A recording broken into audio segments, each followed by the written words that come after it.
Final night of the Democratic National Convention now over, and we've got about 70 voting. Begins September 26th here in Illinois. And interesting to see just how prominent of a role Illinois played in this entire process, especially for Democrats. Welcome in. It is Illinois in Focus Daily. I'm Greg Bishop on the road in Chicago. We'll be back to normal settings next week.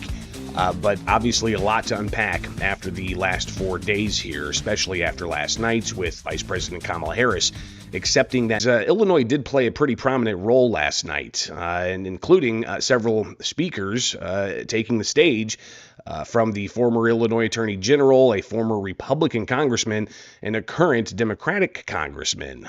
Here is Raja Krishnamoorthy from last night talking about the difference between what he says would be a Harris administration strong against China versus a Trump administration that is, he says, weak against China. And mark my words, they want to see Donald Trump across the bargaining table, because he'll start endless trade wars that raise prices, programs that train workers in America.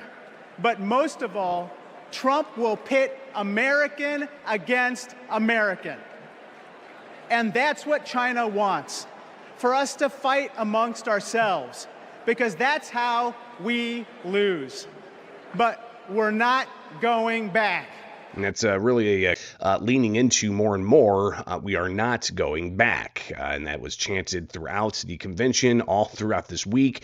Of course, here with Illinois in Focus Daily, we've been looking at not just what's going on the convention stage, but also some of the conversations in the background, presentations. We saw the list of speakers, and of course, Raja Krishnamoorthy was on there.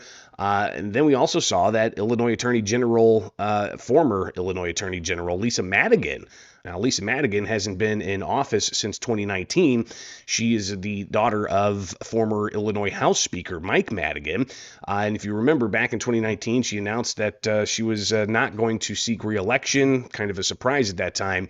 But then months later, you had the ComEd 4 investigation and the Madigan Enterprise that the federal prosecutors revealed in 2020, and then the subsequent charges against her father with a trial set for. It was interesting to see Lisa Madigan, again, the former Illinois Attorney General, on the stage last night, where she talked about Kamala Harris's role as the California Attorney General during the housing crisis. She demanded big banks provide mortgage relief to allow families to stay in their homes.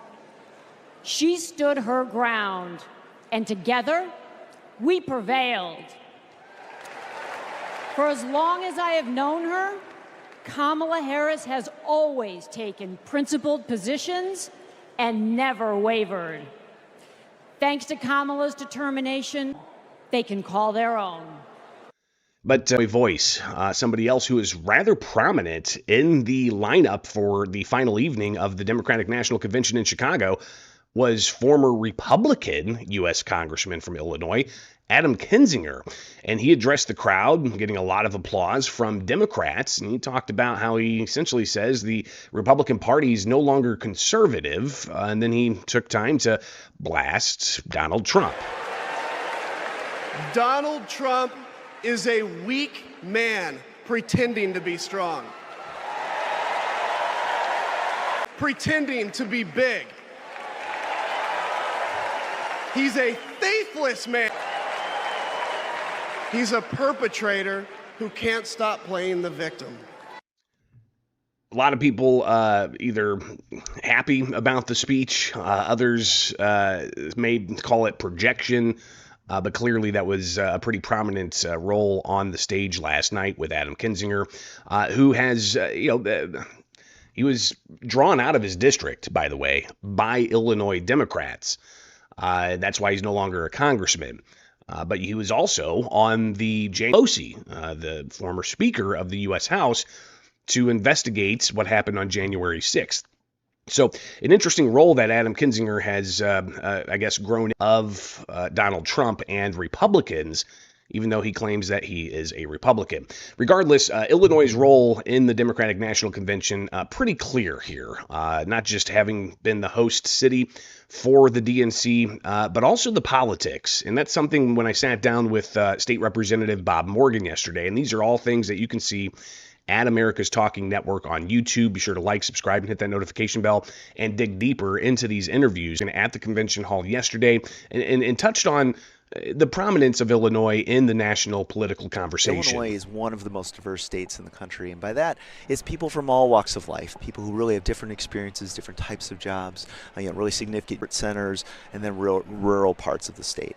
And so really, what I love about Chicago and the rest of the state of Illinois being showcased is we can offer something for every single state in the country. When they're thinking about who they're going to vote for, Illinois and Chicago is really going to help showcase some of the issues the Democratic Party is fighting for, even if they're not in Illinois elected.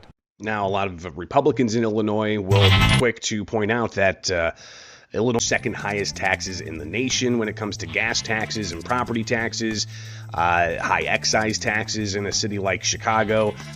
Trust me, I mean, you come up here and you see the price of gas versus what it is in central Illinois versus what it is down in Missouri or Kentucky. It's vastly different. So we'll see 75 days as we get closer to the November 5th general election. Early voting starts September 26th. So a lot more to say about all of this, especially Illinois' role in it. It is Illinois in Focus Daily. Like, subscribe, hit that notification bell. I'm Greg Bishop. Follow me anywhere. Just search Bishop on Air.